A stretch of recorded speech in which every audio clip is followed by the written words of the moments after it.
Hello, hello, hello. Welcome. Welcome, one and all. We have a fantastic day. And I chose this day before we get into our content to have a very special moment in history because I have Mr. Matthew Potter on here. And he was there for me during a really hard time. I haven't even announced, but I have two old girls that went to doggy heaven this past year, and I didn't talk to anybody about it or post about it even. And I was really, really sad for a very long time. And my friend, Mr. Matthew Potter, had a dog baby of his pass away the day before or 2 days before. Yep. And so we had a similar situation happen there. So I am introducing Blue and Stanley. I went to get adopt Blue here, and the foster mom was real smart and brought Stanley too. And so we're a family of four again, guys. These are my new dog family members, and I wanted to introduce them to you first, Potter, because you were such a good friend to me when I was going through that, and these are my sweet new babies. That's awesome. Ironically enough, that's how Nicole and I ended up with two babies. It turned out, hey, we're just going to get one. And then the next thing you know, we're like, all right, let's get two. And we ended up with Bowser and Barkley, and they're inseparable. Bowser had to go to the vet today, and Barkley lost his mind. Barkley was like, where is my brother? Why is my brother not here? And he just nervously paced around the kitchen for like an hour. And all it was like a simple, I think it was like an allergy checkup or something like that. Or like I don't know, like what is it? Like a shot for like a dewormer or something. And like Barkley was cuckoo bananas for an hour, like just not having it. So good for you. It'll definitely keep you on your toes and keep you busy. Oh my gosh, they're 12 weeks old, and Titus loves them, but he's also still a little bit salty because they require so much attention. And he's like, Mom. And so it was really necessary for him to have company. Why don't you guys go lay down in bed? Oh, good boys. So he's still getting acclimated, but I've had them only for a week, to be honest with you. So it's kind of crazy around my life. It was a crazy thing to do, but I'm so they're my sweet little baby boys, and so they're so beautiful. And Titus is lucky. He got two brothers instead of just one, so they should be able to keep him busy for forever and ever. Amen. So another thing I didn't get to introduce for all of you fans and followers out there is I didn't get a chance to introduce my version of the Viking warrior queen that our dear friend Jamie LeBlanc got for RJ and I didn't get to introduce all my handiwork back here myself. RJ got to introduce that, so I'm just introducing all kinds of things for this. I'm like, hey, I'm gonna debut so many things. It's a madhouse around here. We've got frozen, like we have water back on finally. We had a winter storm where the storm wasn't that bad, but honestly, it was so cold that all the pipes froze. And then we have, the closers formula tomorrow. So we've got 40 people coming in from all over the country. And I'm like, oh, okay, well, we're just going to roll with the punches around here. So that's what we're doing today. BYOW, bring your own water. Yeah, bring your own water. Like literally one of our team members, Summer, she's like, guys, do we have a backup plan if this water doesn't come on? And I'm like, nope. It'll be on. Texas does this. We're supposed to get above freezing here in a little bit. The water will come back on, and lo and behold, it did. My concern was that it was gonna bust a pipe, have a leak or something. So, oh yeah. Anyways, yeah, I thank you, James. That is so true. Those are my sweet babies, and they did need a good home, and I'm more than happy to facilitate them. Crank up the space heaters, right? All right, guys. So with a brief interlude, I want to take a minute to introduce everybody. For those of you who are in our group, that don't watch Pardon the Disruption. First of all, what are you even doing? You got to catch that every week. We have today our good friend Matthew Potter and I are going to chop up what it is in the agent investor world, and answer a lot of questions on that. We're going to be going live monthly, so stay tuned. Please do feel free to ask all the questions. But since this is our first one going live, I want Matthew to introduce himself, aka we call him Potter. So if you hear us throw around the word Potter, we're talking about Mr. Matthew Potter here, our good friend and the host of Pardon the Disruption, our favorite host of Pardon the Disruption, the only host of Pardon the Disruption. That's right. We won't talk about those couple of times RJ came in and saved my bacon. I am grateful for that. I went back and watched those episodes. They were slightly subpar. We try to keep RJ on the panel because that's where he does his best work. So that's where we're trying to keep him. I'm not gonna lie to you. I literally all of Pardon the Disruption, guys. I sit there and that's what I do for like an hour plus every Thursday, hour and a half. It feels like, but it also feels like it goes by so fast. I literally just sit there and giggle the whole time. It is such a great show with so many amazing people on it, including our good buddy there, Steve Trang, who is also with Potter and I at Real in the family tree. So anyways, Potter, introduce yourself. Tell the people a little bit about yourself for those of them who don't know who you is and what you do. So a little about me. I accidentally got into real estate and I haven't left. So that's worked out well for me. I fell into it. I actually got a real estate degree from Arizona State University back in 2007. Unless you were living under a rock or you weren't born yet, or maybe you were really young, in 2007 was when everything fell apart in real estate. I actually had a internship with a development company and I graduated, and I kid you not, I think it was a day later, they said, "Hey, congratulations on graduating. The internship's no longer there. Best of luck." And I was like, dude, this is terrible. So about 2 weeks later, I got a call from one of my friends I went to school with. She ultimately got me hired on at a short sale company up in North Scottsdale here in Arizona. I went there, come to find out, had a really good knack for doing short sales.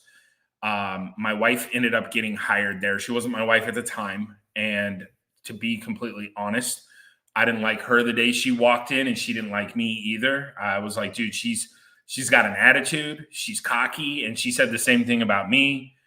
Fast forward, 3 or 4 years, she fell in love with me. Is that how the story went?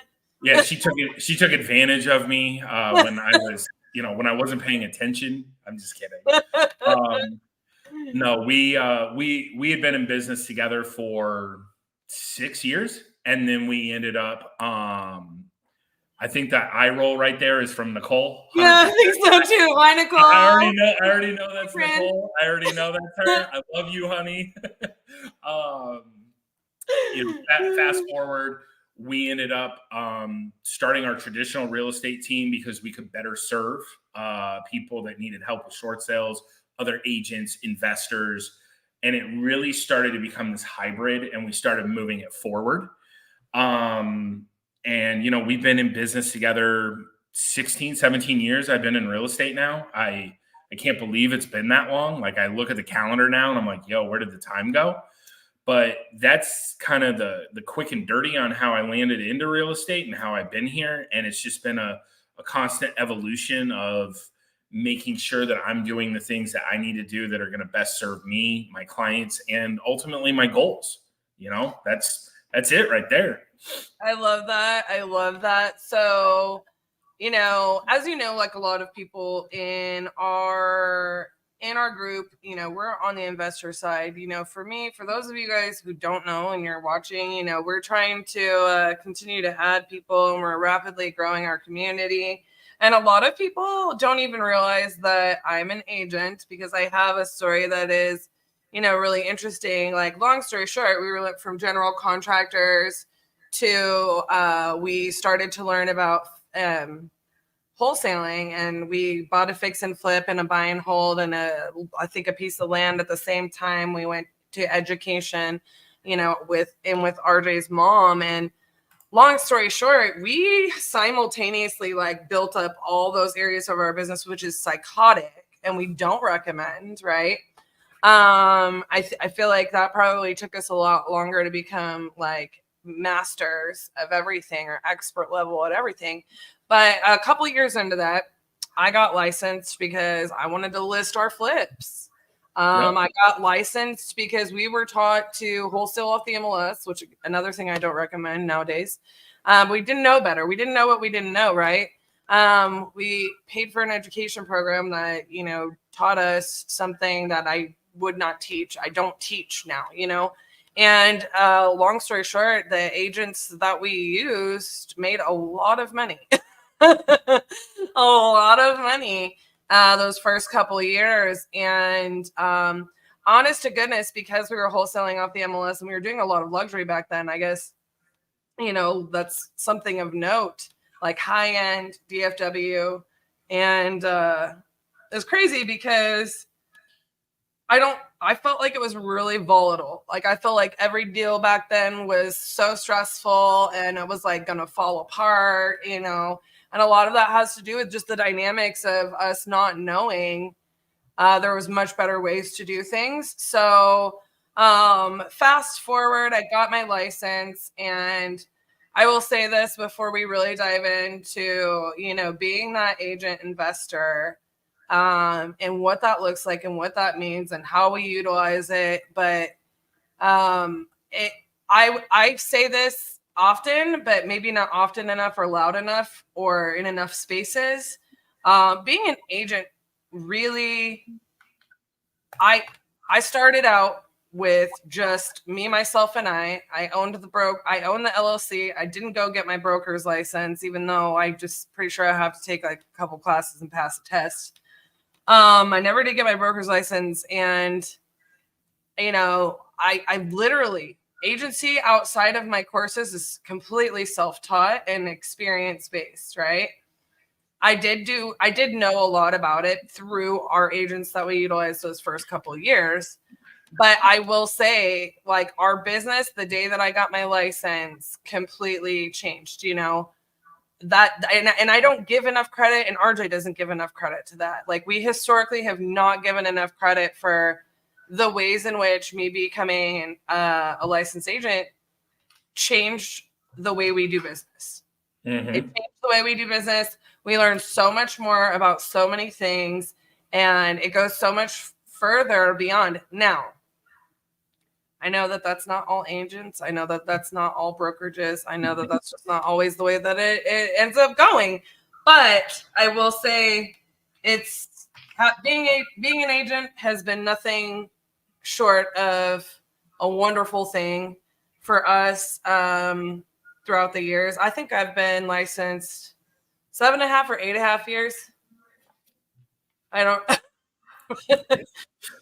It all blends together. It's just like, all right, I've been licensed for a minute. We've been full-time in real estate for 9 years. So I would say, yeah, it's 7.5 years. Somewhere, something like that. Because we were, that first year, we were still running our GC company. So, which is another thing, like, that's just like, it's so funny. Me not saying that being a licensed agent has been, super influential and super amazing for our business and is a part of our ecosystem is like saying being a general contractor didn't make learning how to fix and flip a house or wholesale easier for us. Like, that would be just such an asinine thing to say, right?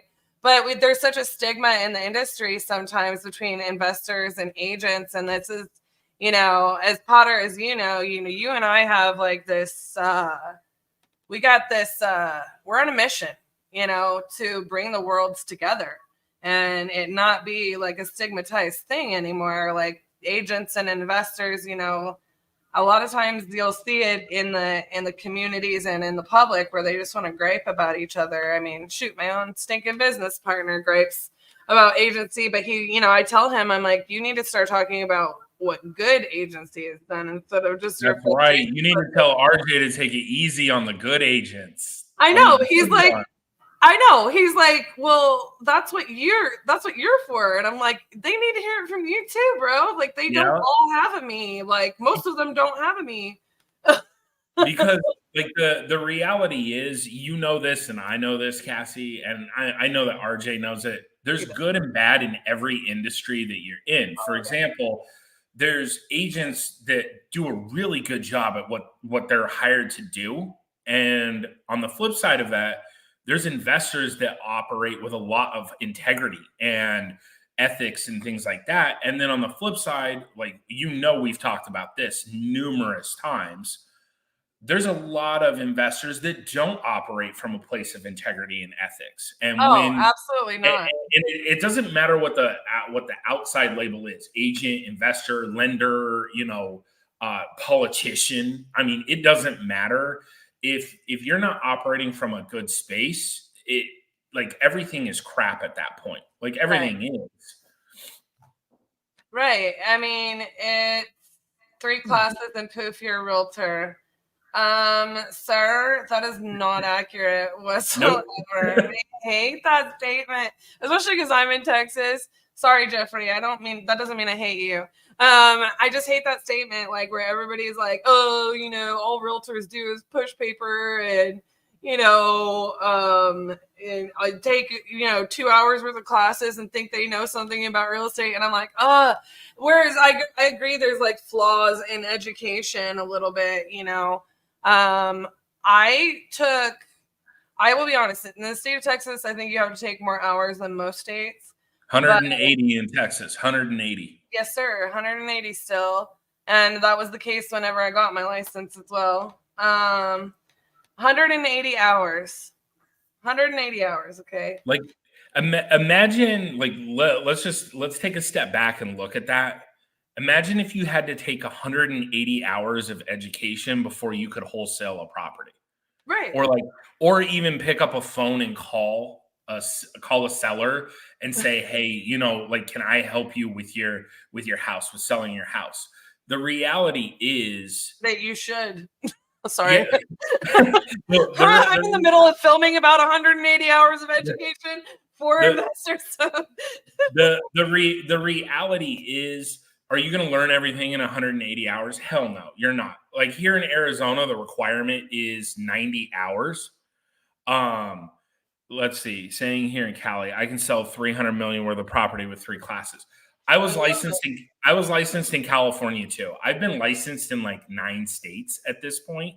Oh, really? I didn't know that. Like, I know different variations of the education level, and I'm not going to disagree with Jeffrey in any way whatsoever. No. I think there needs to be more education of how to actually provide a service to your client and best protect them versus meets and bounds and what kind of, how you're going to take title. Like, that's not my job. That's title and escrow's job. Dude, it kills me. Okay, so in Texas, it's so crazy because there's so lacking in applicable knowledge. Like, applied knowledge in the field in real estate classes is severely lacking, and I would imagine that that's everywhere, right?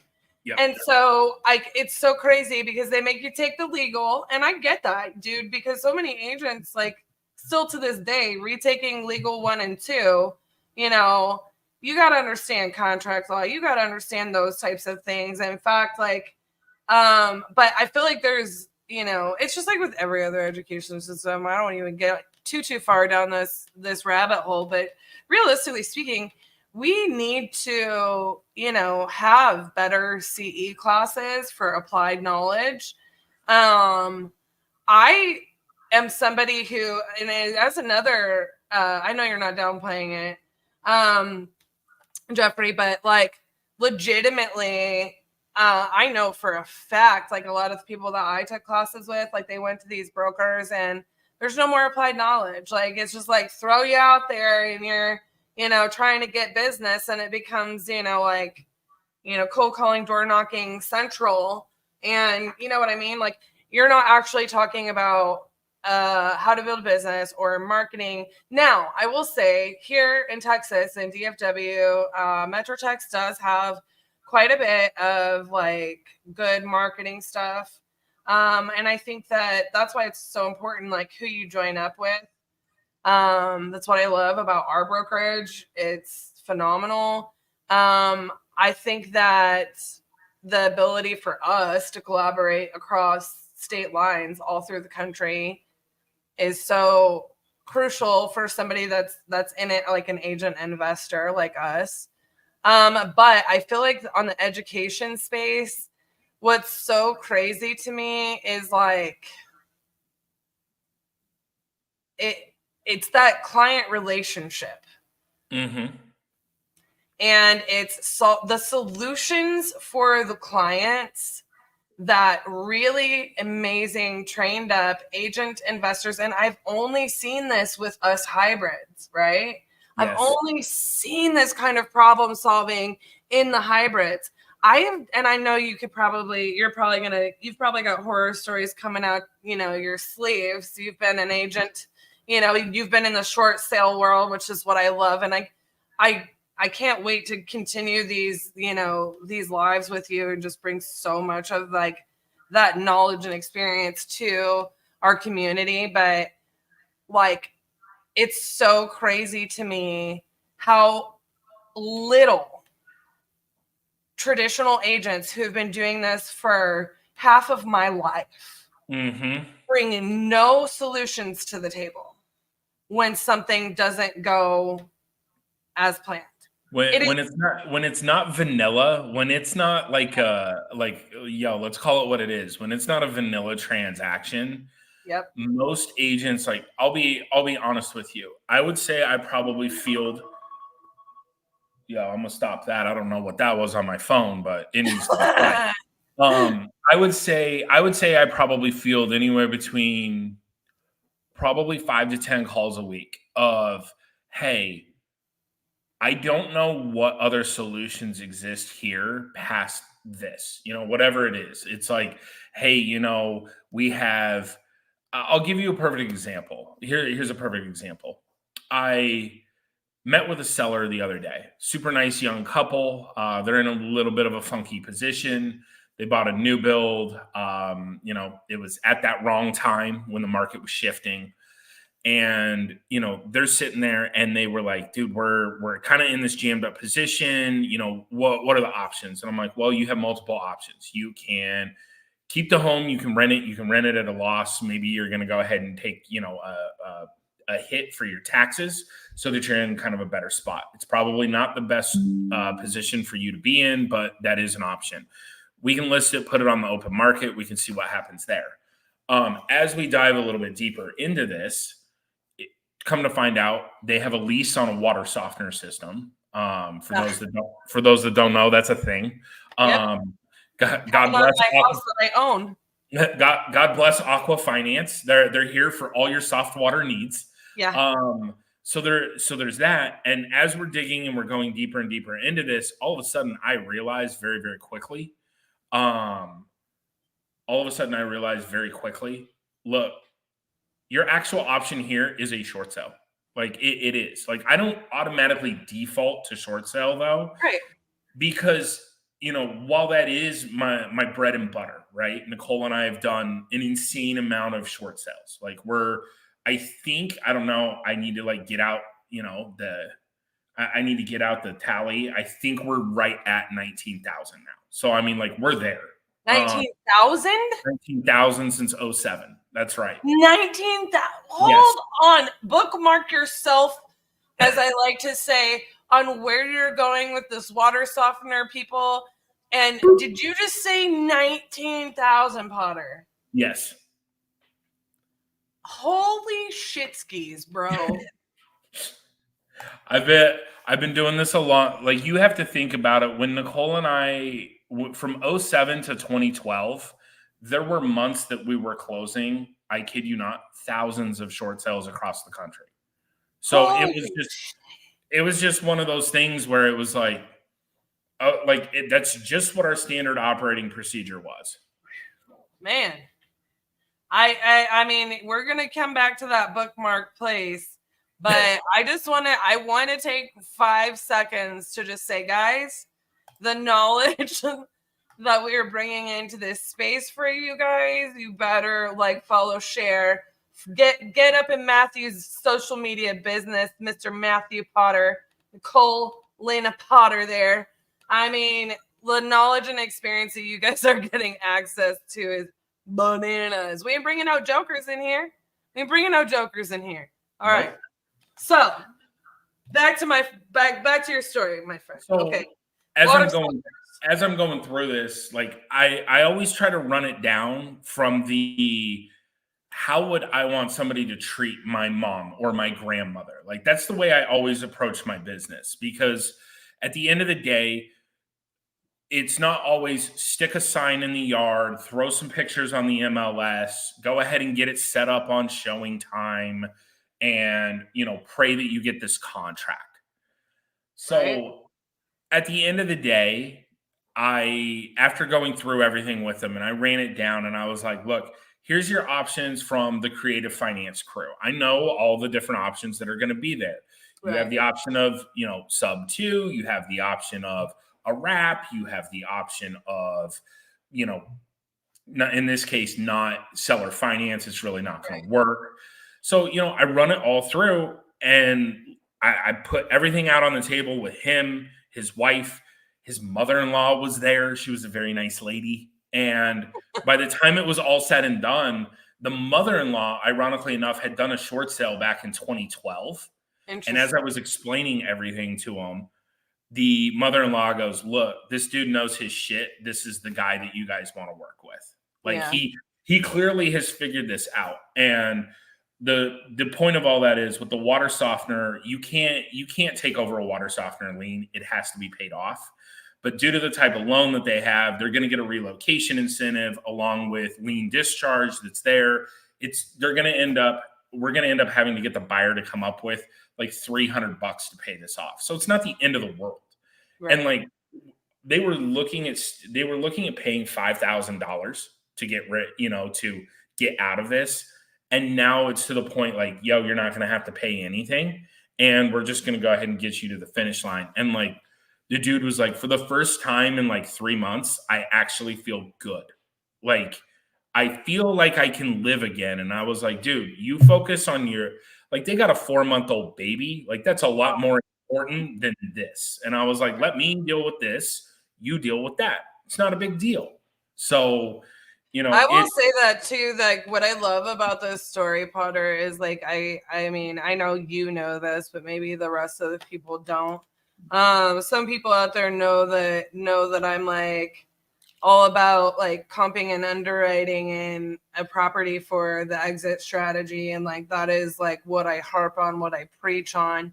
And most people in our space like want to come to me to help them comp and underwrite their deal. They like, not that they sell me short, but RJ just goes public with more of the other stuff and leaves that stuff to me. It is the harder stuff to teach, and it is something that's like super tedious to teach. But I will say that like, for those of you that don't know, like this is like everything that he just said is the heart of me and how I try to run like every person, every seller conversation that I talk to.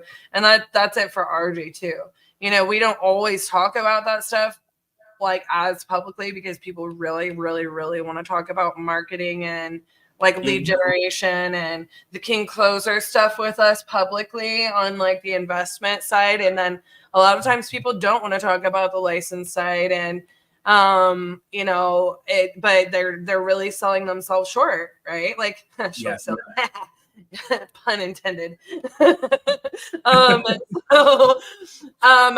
I think that it is, it's one of the things that sets us at a level above. Yep. And Yeah, I mean, like when you handle your business like that and you're able to sit there and say, I want to put you in the best possible situation and I'm going to be able to run you through every scenario possible. This is something that we taught briefly at the Crucible. And like we're doing education for investors, and I'm going to have a ton of agents, I guarantee you, like that are going to come take this education because both worlds need it, and that's what's going to bring them to be together, is being like all solutions possible and putting those sellers in the right place. You're not dealing with an agent who's going to promise you pie in the sky scenarios and then price drop you after you sit on the market, once a month. They're price dropping you for 9 months, and I dealt with so much of that stuff that gives realtors, that gives agents, investors, wholesalers, like all the bad rap stuff, and being,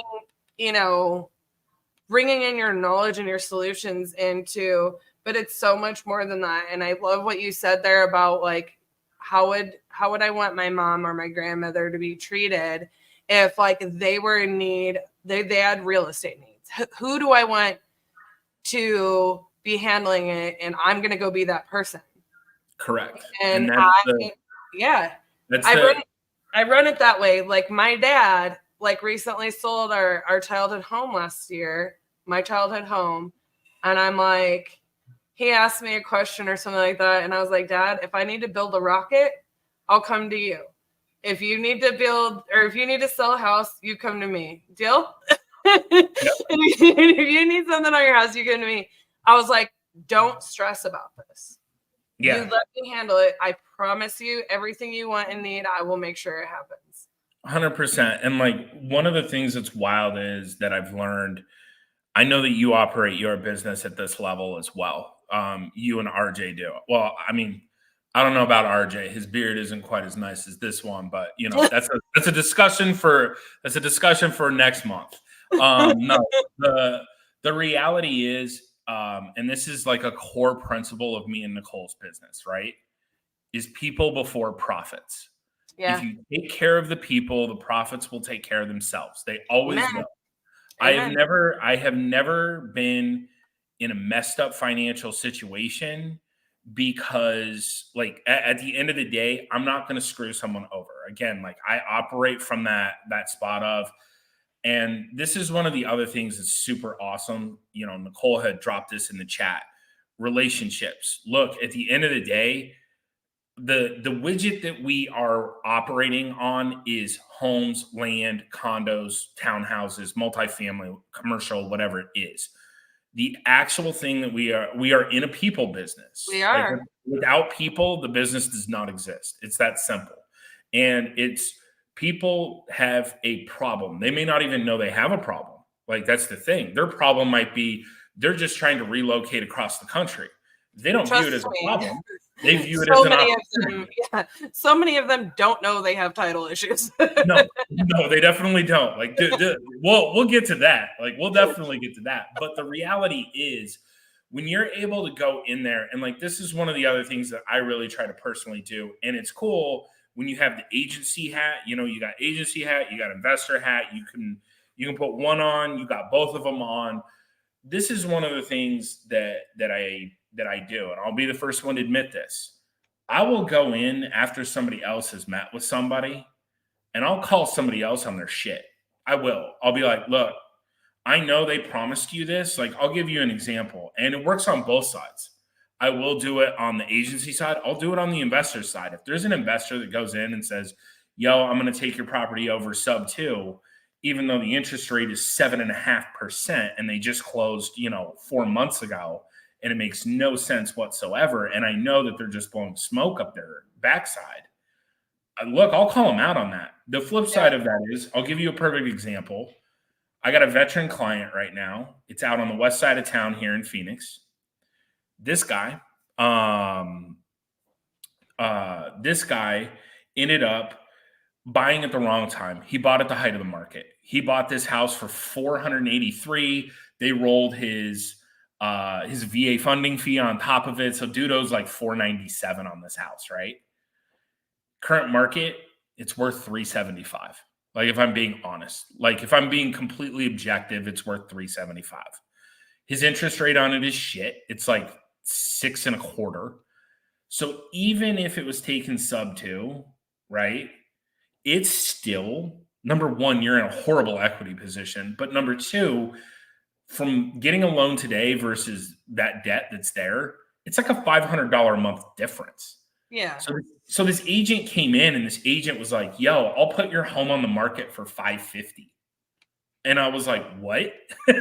Like, I'm talking to this dude and I'm like, look, I'm not going to waste my time or your time doing that. How about you go contract with them 3 months, 6 months? I don't care how long. Go do that.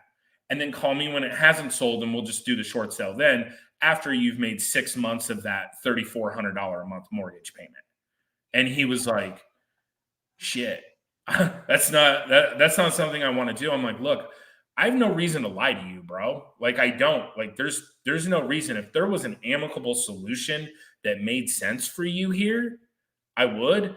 This is the reality, though. Like, the reality is, bud, like, you're in a tough position. I'm like, now, the flip side of that is, let me give you the good that is coming out of this. You're about to have a PCS order that's going to go down, right? You're going to be out of the country for a minimum of 5 years. So you do a short sale in 2 years, you have all your VA back, you're good to go. It's not the end of the world. Like, dude, you're able to buy again when you come back stateside. And he was like, all right, I'm going to call the other agent. Like, I want to ask them a couple questions. And he literally called me 10 minutes later. He's like, yo, send me the package. This other agent was like, well, yeah, we probably won't sell it for 550. I just wanted the listing. And I was like, bro, do better. At least they admitted it. Like, do better. Like, just do better. I know, but at least they came clean because like most of them don't. Like I dealt with a phone call like that the other day, but it was like a contractor who's a friend of the seller whose partner was a broker, and I'm like, yo, this house is gonna be worth 550 when I'm done with it. No.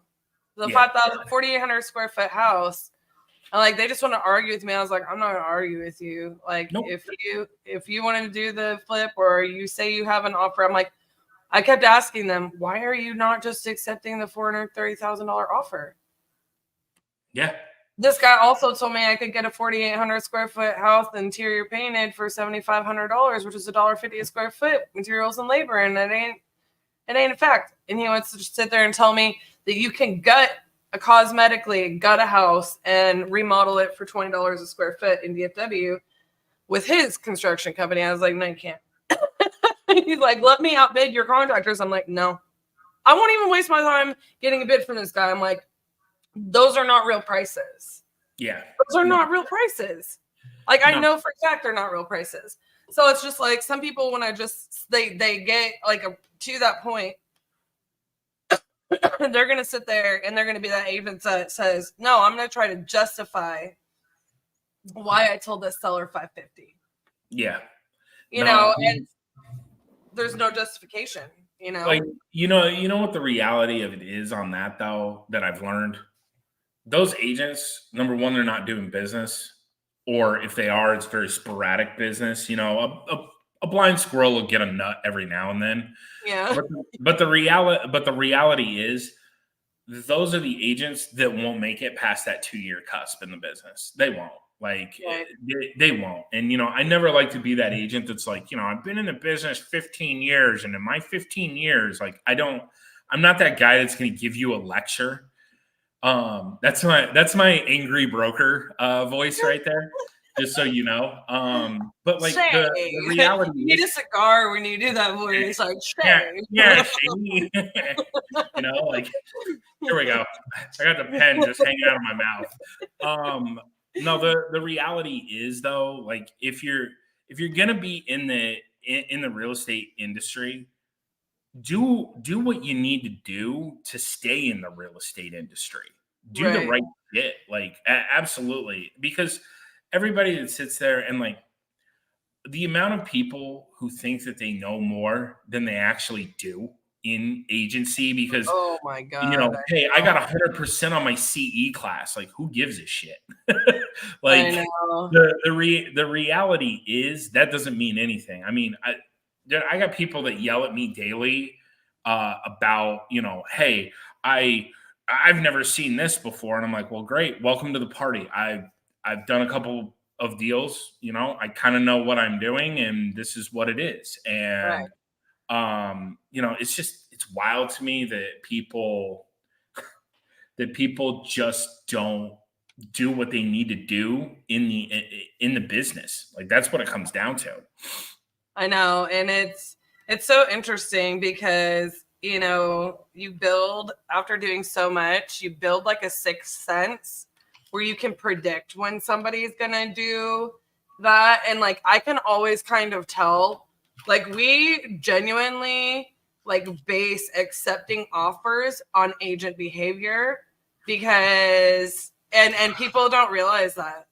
People like so many agents don't even realize that, but like, I will talk to my clients about like, behavior like every time.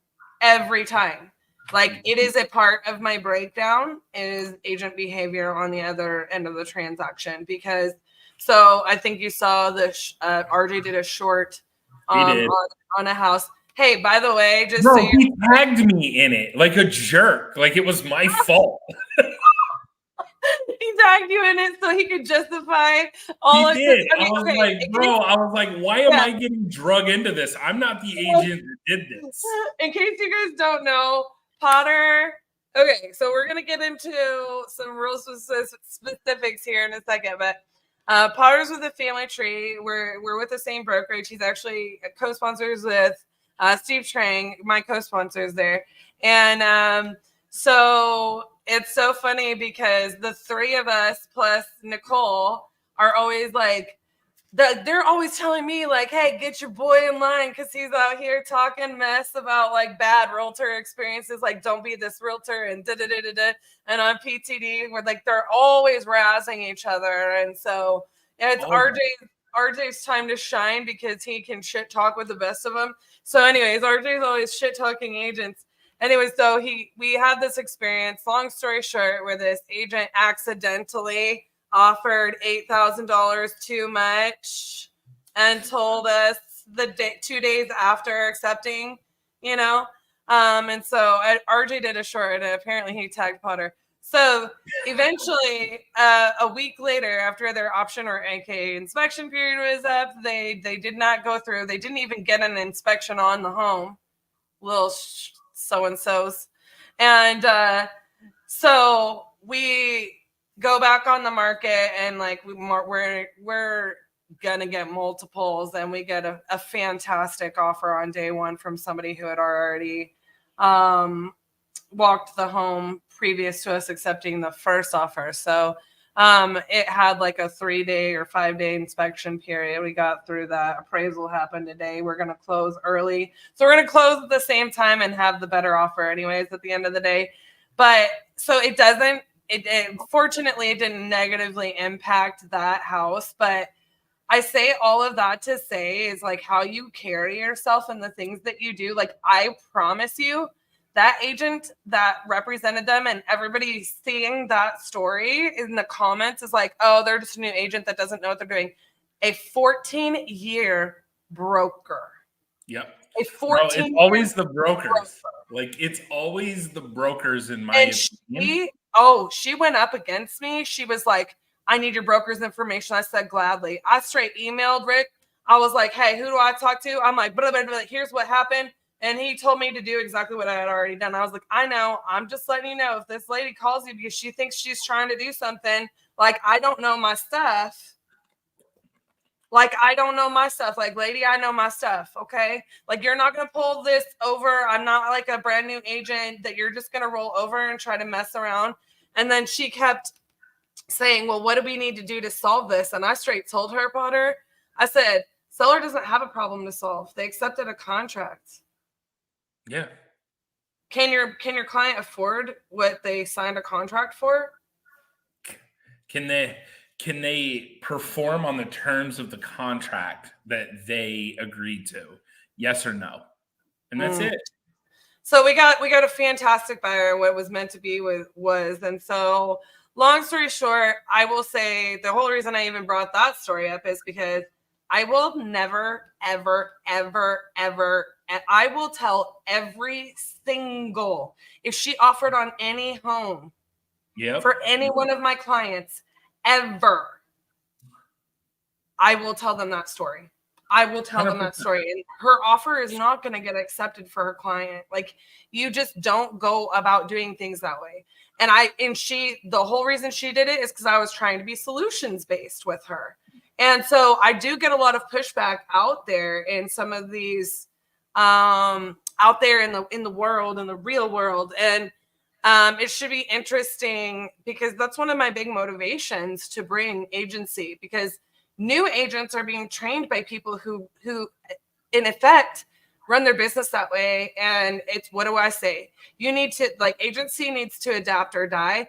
And I say that, but realistically, investors are going to have to accept that change is coming too. And you and I talk about that. So I know that you and I I think we end up spending an entire, live on that topic in and of itself. Like, what do agents need to be adapting at? What do investors need to adapting at? Because change is coming on both sides. And it's like, yeah, mission is to bring those two worlds together because they're so valuable to each other.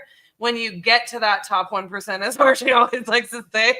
But I think what I want everybody to know and make sure that they tune in for, and like to cover today before like we pop off, how long have we been going? 46 minutes already, and I could talk to you all day. So what I want to cover is, like, if we wanted to wrap up in summary, like, what are the best pros in your opinion to being an agent investor?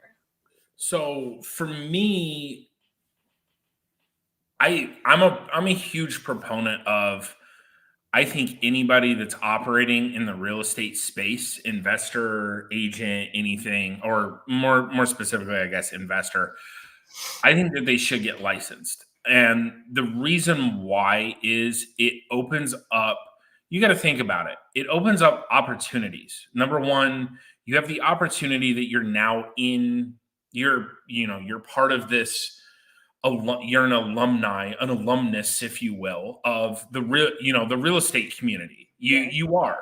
So, now you have other people that you can collaborate and network with that maybe otherwise you have a harder barrier of entry. And what I mean by that is, and you and I were talking about this earlier, Cassie, it's which came first, the chicken or the egg? Who hates who more? Is it investors hate realtors? Realtors hate investors? Like, here's the reality of it. Cut the shit and put it to the side. Like, let's just start there. Because if you're an investor and you get licensed, you now have created an additional door that you can go ahead and go through to create solutions for your clients. So, like, a couple of things that I want to touch on here. Number one, what it does is it solidifies more relationships. It creates more opportunities for you as an investor. And ultimately, like, think about it this way. I talked about this, I think it was yesterday on our family tree call, right? If you have a real estate license, and I think I used Beth over in Florida, our good friend Beth. Yeah. I used her as an example. I said, Beth, when you talk to somebody and you say, hey, I want to buy your house for cash, or whatever your script is, or however you go about your business. What do you do when that seller says to you, nah, dude, I just want to go on the market. Like, that's what I want to do. What do you say at that point? And she was like, well, I have the opportunity to list it for him because I'm a realtor. And I was like, exactly. You've now been able to shift to other hat. You now have that opportunity. Now, here's the flip side. Say that you're doing virtual wholesaling like you are, Cassie, right? Like you and RJ are.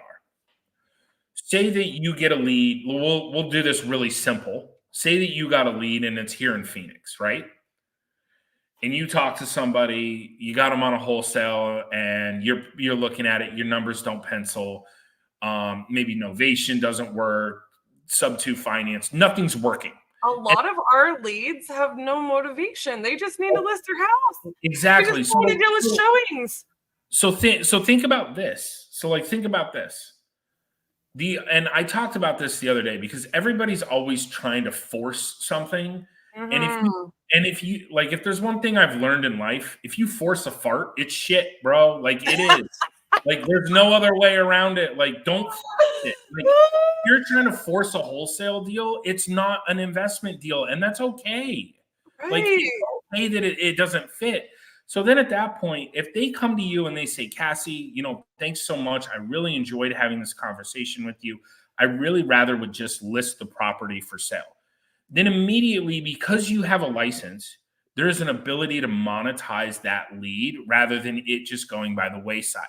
You can say, I'm going to take that a step further. I'm going to take that a step further, Potter, because that's how some people do it. But like me, myself, and I, if I'm on the phone with that seller, I literally tell them what you should do is list the house.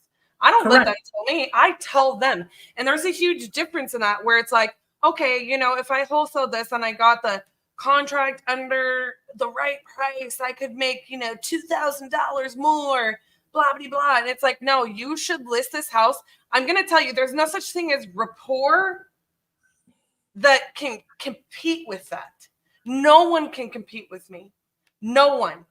No one can compete with me on closing a seller. Do you know why? Because I don't have to close them. I have to solve a problem for them.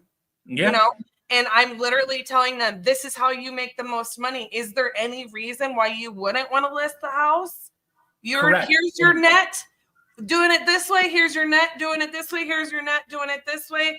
If a creative isn't, I tell them, I usually stick to 3 options in those seller scenarios where like they don't know, but I told these people the other day, like the guy I mentioned earlier, you need to short sell this house. I got the person to short sell it for you, but I'm going to let you know right now, you're going to auction block on February 2nd or 9th or whatever Texas Tuesday is. Like you're going to the auction block then. You let me know in time. Yeah. And it's like, and the thing is, and this was one of the things I was talking about yesterday, where, don't get me wrong, it's great when you take the investor hat off and you put the agency hat on. And it's like, okay, I can move to the next solution that this seller, this particular client needs. But here's the other thing that's super cool about it, right? Think about it this way. And like my wife is the queen of this. Like, dude, hands down, nobody does this shit better than Nicole. And like shout out to Nicole Potter. She's the queen of things. Like, dude, she's the real brains behind the operation. We all know that. So the reality is my wife, she always looked at it and she's like, look, we can work off of referrals and we can make a lot of money off of referrals of giving them out and receiving them. And I was like, yeah, that's all fine and dandy. So here's the thing that's wild. She had this vision. I kind of saw the vision, but I'm that stubborn, like, dude, I'm just going to go work 18 hours. It doesn't matter. Like, bro, I'm going to just absolutely run through these walls. Whereas my wife was like, yo, let me cheat code you to the next level. Yeah. One of the things that we did when we moved from our operation of just doing short sale processing to, hey, why don't we go ahead and list those short sales, is literally we moved over. We joined Steve when he started his brokerage. We were agents like 2 and 3 there. And when we joined, we turned around and we started running advertisements and making posts about, hey, Cassie, we see that you're an agent that has listed short sales before. What we'll do is we'll go ahead and pay you a 30% referral fee and we'll handle everything from start to finish. You never have to deal with a short sale again in your entire life. And the amount of business that came in off of that was absolutely insane. Like we just had people, because people here in Phoenix, we were burnt out, dude. We were done. Like I think our market went down 70% at the height of the market. Like think about that. So like everything was a short sell.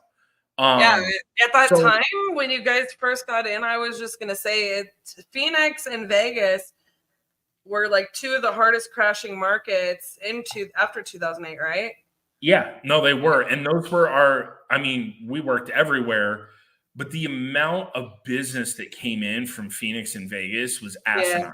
Like, I mean, I'll never forget one day our processor, I came in and she looked at me and she's like, we have an entire subdivision to short sell in Tucson. And I was like, what? And What? she goes, no, literally, she's like, I just got 68 homes in this subdivision.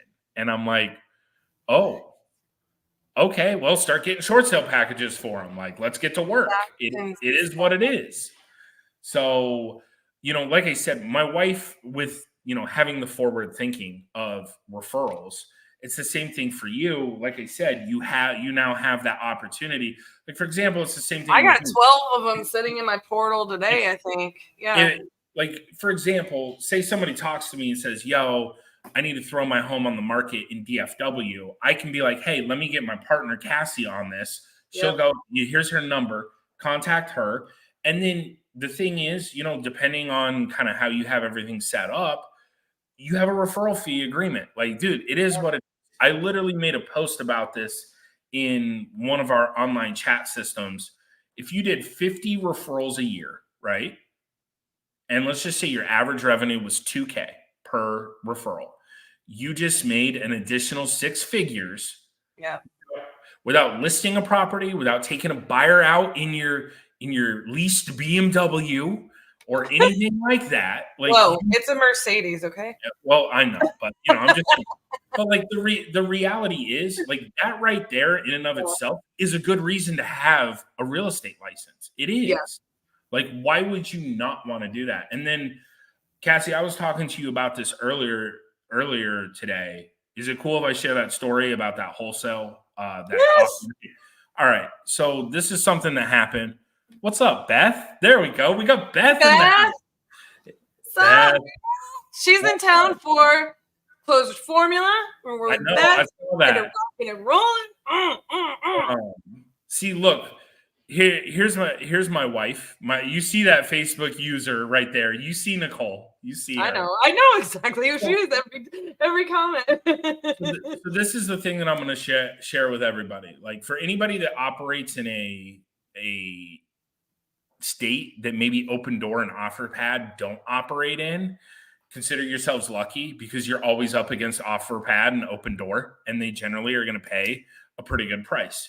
So this is a perfect example. This morning, I got a text from a good agent friend of mine. We've done deals back and forth. One of my hedge fund clients has bought a lot of properties she's listed. She reached out to me and she was like, yo, I need an offer on this house. So I reached out to one of my clients. My client said, look, we can do 450 on it. And I was like, all right. So I went to her and I said, look, we can do 450. And she was like, look, I really need 460 to ink this deal with you. And I said, okay, well, let me see. But here's the solution part, because I'm licensed, right? I went back to her and I was like, wait a minute. I was like, is there a co-broke involved in that? And she goes, yeah. She's like, it's 2.5%. And I was like, cool. Explain to the people what that means, a co-broker. So what that is, what the co-broke is the co-broke is what the seller is offering a buyer's agent to bring a ready, able, willing buyer to the table. So by me saying, hey, look, I'll work for that co-broke, I immediately threw off the investor hat. I don't have an investor hat anymore. Yeah. I'm just the agent. I'm the agent that's representing my client. I'm getting that 2.5%. The seller is getting the 460 number that they actually wanted, and my buyer is getting it at the price that they wanted anyways. Right. So because I'm licensed, just because I have a license, that deal is able to happen. Versus if I wasn't, I was going to get beat by Open Door and OfferPad because of where they were able to offer with, their algorithm and how they have things set up. Right. So, like, look, I'm not going to lie to you. By 9 a.m. this morning, I had a deal under contract, and I'll be honest, it was from one text, actually 2 texts.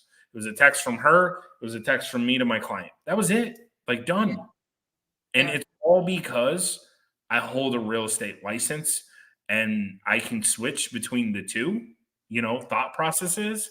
And, like Nicole said, having that knowledge and that education level, it's paramount. It leads to creation of more deals. The thing that I always say when I'm talking to people, how many deals did you not do because you don't have a license? And Oh the yeah, reality, it's not just that, but I think that like, and I don't think everybody needs to have a license. I mean, obviously RJ's not licensed, although the last with thing we need is RJ Bates running around with a real estate license. dude, what would be the point? Like, it wouldn't change anything. No, absolutely. So, but I do think, like, obviously, it did revolutionize a lot of our processes and stuff like that I mentioned earlier. But I do think that, yeah, your knowledge in navigating, like the knowledge that you gain in how to navigate a deal, is something like that's so seldomly talked about. And that goes into that conversation, like how many deals did you not close because you didn't know how to navigate that solution? Like, I never ran net for a seller before I had a license. Mm-hmm. I never ran that. Like, we didn't approach sellers like that, you know?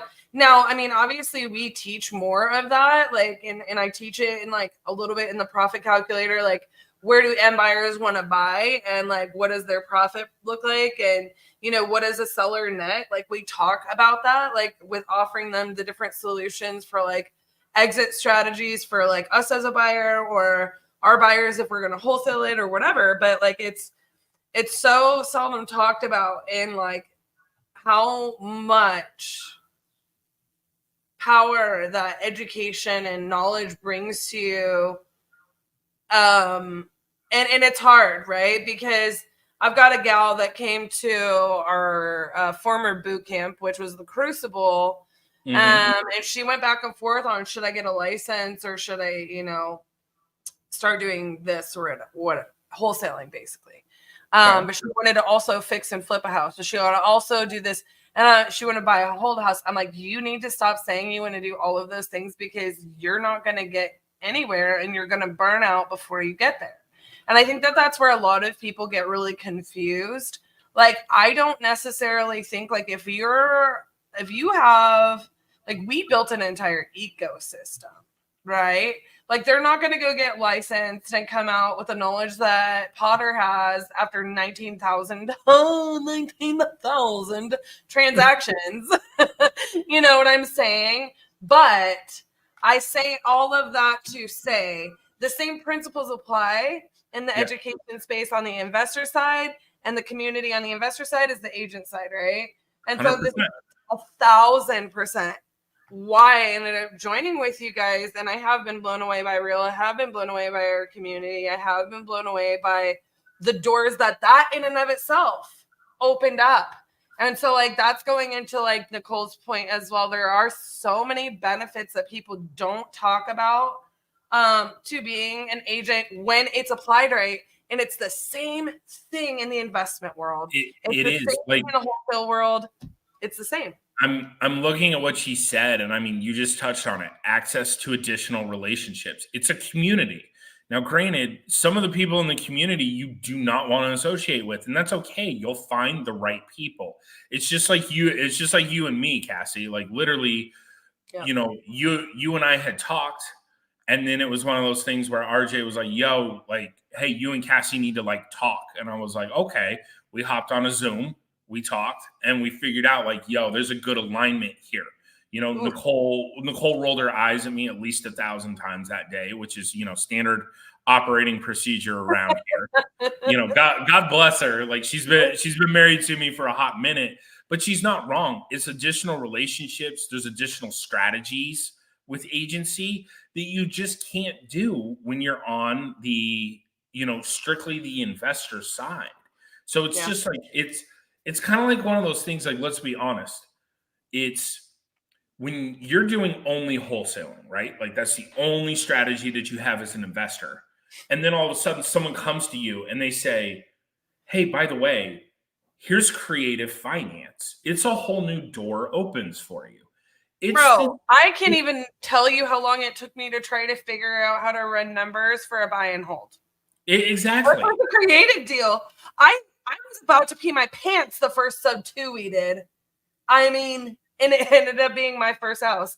So I so was like, about to pee my pants. Yeah. and like and that's the thing that's wild about it is, and like I think this is one of the other misconceptions, and I don't know, maybe correct me if I'm wrong, but I've had a lot of people that say to me, hey, you know what? I'm worried that I'm only going to be seen as an agent now or whatever. Nobody's going to want to do an investment deal and blah, blah, blah. I'll give you literally a perfect example. One of our friends, she's a very good friend of ours. She um, works with people that are unfortunately going to hospice. So it's a tough job. Yeah. She knows at the end of the day, like I said at the very beginning, how, dude, I'm gonna treat them like they're my own mother or they're my own grandmother, right? Like that's what I'm gonna do. So I had went and I had met with this lady, and this lady was like, "Look, we need to have this home under contract very quick." Now, mind you, this was during kind of when the run up was starting. Like it was, like, let's be honest, it didn't take a lot of skill to sell a house at that moment in time, right? And I said, look, ma'am, with all due respect, here's your two options. I can take you on the market at 190, minus out some commissions, some closing fees. This is your net. This is what it's going to be. It came in at, I don't know, $175, maybe. Maybe it was even higher than that, right? Flip side of that, I was like, look, I've taken your property to 5 other different investors. The best one that I have right now is 150 and it's cash and it'll close in 10 days. Yeah. It's up to you. Either way, I'm going to help you. Let me know. Yeah. She came back an hour later after talking to her husband and said, just give me the 150 cash. I don't care about taking it to market. I don't need to. I want my mom's last days to be comfortable. And we got it closed. I think, in like 4 days. It ended up getting closed with an investor partner that we know. And literally the mom, she was like 104 years old. And she lived like another 3 months after the transaction. And she was like, she was absolutely loving her life in hospice. Like, and it was one of those things where I was like, look, it's cool to have that ability to be able to put the numbers side by side and have a real conversation with someone and say, hey, look, here's your two options. Let me know which ones makes better sense to you. Which one? Bro, that gets me in the feels because, like, legitimately, that's what it's about. That's why I say this all of the time, and I understand, like, there's not a lot of agents that get to feel this way or whatever. I tell people all the time, I absolutely love being an agent. Like, I love being an agent. Yeah. I've never had to do a lot of those, I've been very fortunate. I had to do like a lot of the agent hustle, I guess, if you want to call it like that, or the working for, with a broker or whatever. But I've gotten to come only from this side of the industry, where it's just added solution after solution for my sellers, tools for my sellers, tools for, like, I love being an agent. Like, I do. I absolutely love it. And I don't know that it is for everyone. But I will say this. I saw on that post that I talked about with RJ in the agent that they accidentally offered over $8,000 too much, like almost $9,000 too much. And I saw a lot of people comment about how the only thing agents are good for is the MLS, right? Like, so I understand, like, your friends, hesitancy. Yep. It's a typographical error. That's what we call that. That's what we call that. And it's like so crazy to me. I'm on a mission to eradicate, like, that being even a thing, because it's knowledge and knowledge is power. And I'm going to tell you something right now. I don't have to worry about somebody not working with me because I have a license. I can tell you that. If somebody chooses not to work with me, it's for a reason other than that, because I'm going to bring to them all of their options. Shit people do shit things, licensed or not. Facts. Facts. Bro, that's my life in a nutshell right there. So I would just say that, like, for me, I say this all of the time. I don't ever worry about whether somebody wants to work with me or not. Now, I have this luxury and I have this benefit, and I do remember what it was like when I didn't know where the next deal was going to come from. I do remember that. Like, I'm not so far removed from that I can't appreciate that I have a fantastic partner. I have a fantastic brand worth thousands of transactions. And, you know, like, I appreciate what we've built, and I am grateful for it every day of my life. I am grateful for it every day of my life. Good, bad, and ugly times, days, years, months, weeks, you know, whatever. But I will say this: the solution to your concern there, whether you're talking about getting a license or not, is one, knowledge is power. And when you don't have the knowledge, understanding the fact that you can instantly have the knowledge. That is what's beautiful about real estate agency or not, is that collaboration piece. And you buying the time to make money while you are educating yourself and getting yourself, you know, LinkedIn, whether you're an agent or not, with somebody who is doing what you want to do. It's that simple, and who will teach you how to do it. And you can make money while you're learning. You know what I'm saying? And so many people, I think that that's one of the things that makes this the most beautiful industry in the world, you know, real estate and agency, and understanding that it's like you said, like, even if all you did was refer people, right? Like, dude, that's Nicole. That's Nicole's bread and butter. Of she tells people, like, again, like, think about it. Even if you only, let's just say that you only did one a quarter. Like, let's just say that you're doing light work, right? That right there, good vacation. That's a good vacation. Like, that literally right there could pay for round trip tickets and probably like 3 to 4 days on a Hawaiian vacation. Like, are you really, like, do you really not think that that's something that you might want to be a part of? Like I said, I'll share this with you. I have a guy here in Arizona. All he does is he prospects for fix and flips. That's all he does. Like, he doesn't wholesale anything. He does, like, all he cares about is fix and flips. That's it.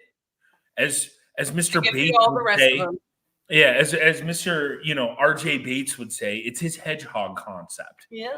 So the reality is, though, him and I have linked up because some of these end up in a position where they need to be in a short sale. So he's like, yo, let me refer these to you. He has an active real estate license because he lists his own flips. So guess what? I pay him a 30% referral fee on anything he sends over to me, right? And it got to the point where he's sitting there and he's sending me these short sale leads, right?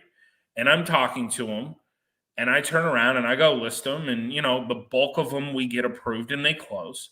But then it got to the point where he was like, why the hell am I only sending you the short sale leads? I might as well send you the traditional listing leads too. And I was like, bro, I'm going to be honest with you. I'm not opposed to any money-making opportunities. As long as it's legal, bro, I'm in. I'm in. So the point of why that not is, outsource that data and that information? You already did the work. Make money on it. Exactly. Like, you already did it. You might as well monetize it. And, like, this is the thing. Like, the biggest year that we did with him, I paid this dude over 200 G's in referral fees. Dog, that's what I'm saying. Like, I mean, this dude made like a really comfortable living just in referral fees. And then he did his flips that he wanted to do. And, like, he does insanely amazing flips when he does them. But, like, it was one of those things where I'm like, bro, like, I'm looking at the numbers, I'm going through, because I source, hey, how much does everything cost me to do for business? Um, you know, when I looked at it, I was like, bro, I paid you over $200,000 this year, and nothing will make me happier than to pay you more money next year. Like, Can I I pay want you to pay 3 you more. or 4 this year? Yeah, right. Exactly. Well, let's double down. Like, let's I double down. I know. want to pay you twice as much. Okay, so all of that to say, we've had a fan. Why don't you guys just go out the back? Oh, sorry, small interruption. Justin and Garrett say hi. What's going on, guys? So, all right. So we've kind of covered, at least our overarching passion about having a license, like what kind of benefits that it can bring you. And I know we've already kind of gone over our scheduled time a little bit, but all of that to say, I think that the business you want to build, it's like you said, that guy, there's restrictions on how much we as licensed individuals can pay a non-licensed individual. Yeah. So you can't quite get all of those referral fees, and a lot of people are salty about that, right? They're like, wait, you mean I'm not going to be able to refer you because I don't have a license? No, there's regulations on that. But even if you're an unlicensed individual, sell me a lead, you could still make good little chunks of money on data that you otherwise would just let sit there or get thrown to the trash, right? But with all of that being said, if you are considering getting your license, depending on your business structure and setup, like, look, you could be like your guy there who he's only focused on, he's got his headshot concept. He's never going to operate a nationwide virtual wholesaling business, or he's never going to do the kind of volume. Maybe they're never going to do direct to market or direct to seller marketing. You definitely should find a symbiotic relationship with an agent or a team. And like, I will say that's one of the reasons that I went over to Real and joined our brokerage and joined the community that we have in the family tree, because, I plan to expand what I'm already doing to make more money with my license that I've had for 7 years. I mean, it makes sense, right? So you have to figure out what makes sense with you. But I will say this, like, you're going to need the relationships. And that's one of the things I want us to talk about in one of our future calls is, like, you need to be prepared for more regulations to come down, for agency to change. You need to be prepared because, like, look, I think agency does need to change, because I've seen a lot of those horror stories right out there that gives a lot of agents or brokerages or brokers a bad rap. I've seen them. And, I don't want that to be a factor. That's not about the seller. It's not about the client. It's not about the real estate in and of itself. That becomes about that agent or that person or that brokerage. And it's just like, that's not what we're supposed to be doing here. Fiduciary duty and la, la, la. Anyways, so like on the other side of that, I think that, we've seen regulations coming down in wholesaling in and of itself, but I think there's going to be regulations in all kinds of different investments. We've seen those over the year.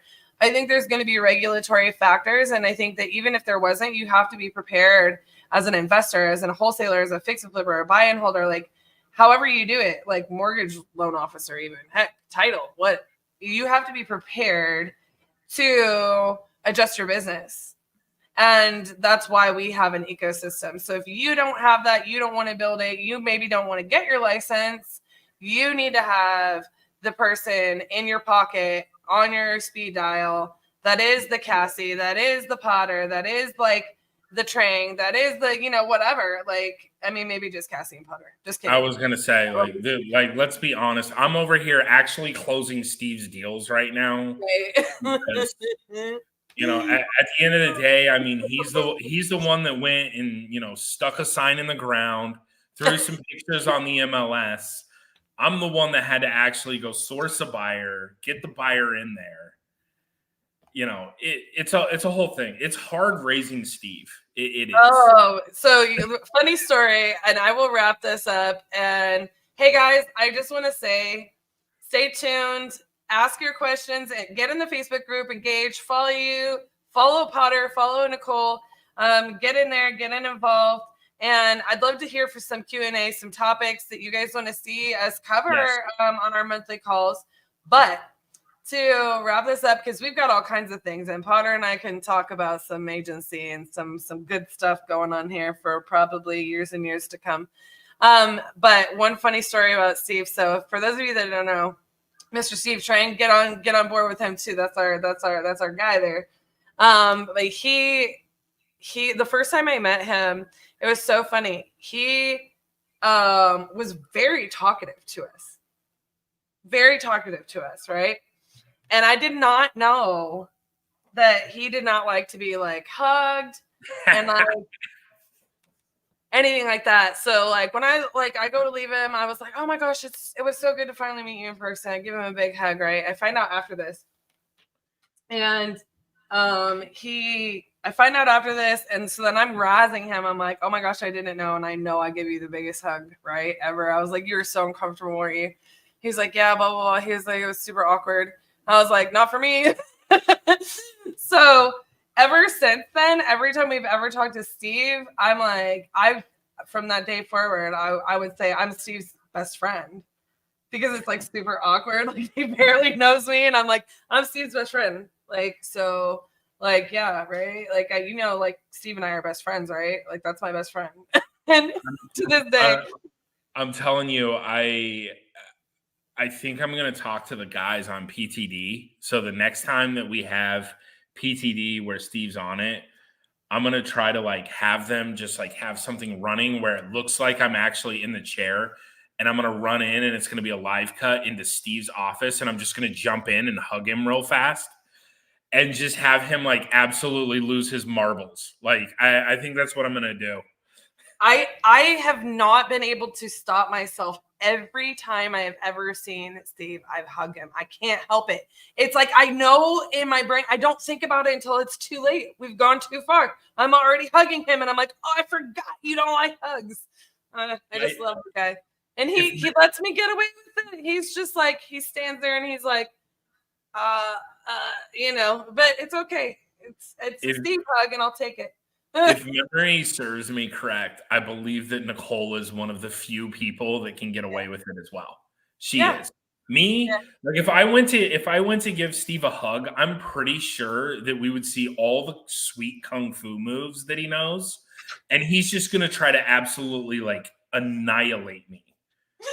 That's amazing. You want to know another funny story? When we saw him at Family Mastermind last.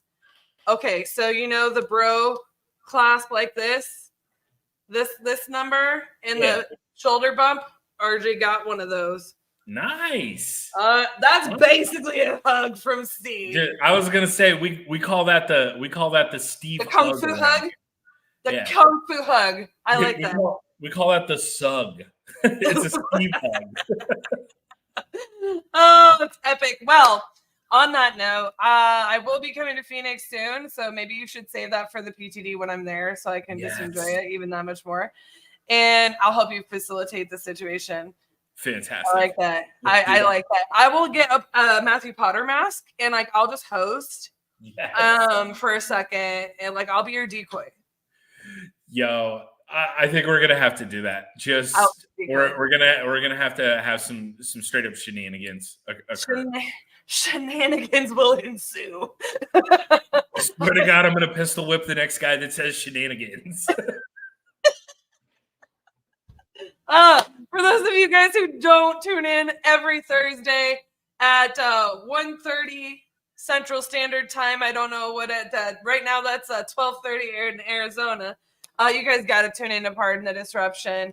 And then stay tuned and follow us for more of this excellent realtor and agency and brokerage and fantastic conversation about what we know in our world. We're going to bring in tons of knowledge. We might even manage to get Nicole to sneak on here if I can sweet talk her. I think you can do that. I don't know about me. She's tired of me sweet talking her. I doubt it. But yeah, we might manage to get Nicole on here. It'd be great if maybe when we are in Phoenix, we get to do one of these live and in person all together. So you guys just stay tuned. Hopefully that timing works out. But we've got all kinds of great stuff to bring to you guys, and we really appreciate you for tuning in. And we look forward to seeing you guys next time. And make sure you give Potter all the props for coming on and spending a solid hour and 25 minutes with us today, because it's well deserved, and we want him to keep coming back for more. All right, guys. On that note, we're out for today. Appreciate y'all.